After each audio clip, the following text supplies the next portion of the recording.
काही लोकांना मी घेऊन गेलतो, एक दोन लोकांना घेऊन गेलतो, म्हणलं यांच्या बाबतीत फोन करा. अजित दादा म्हणले हे चुकीचे वागणारे लोक आहेत, मी यांच्या बाबतीत फोन करणार नाही. एक वेळा नाही, दोन वेळा नाही, 10 वेळा माझ्या बाबतीत असं घडलं. मी राष्ट्रवादीत 2005 पासून 2017 पर्यंत राष्ट्रवादीत होतो, 15 पर्यंत राष्ट्रवादीत होतो. म्हणजे जवळजवळ 10-11 वर्ष मी त्यांच्या बरोबर काम केलं. अजित दादा असा नव्हता रे.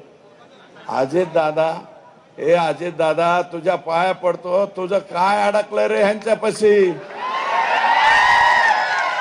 काय अडकलंय हे जाऊ दे ना का बाहेर, हे जाऊ दे.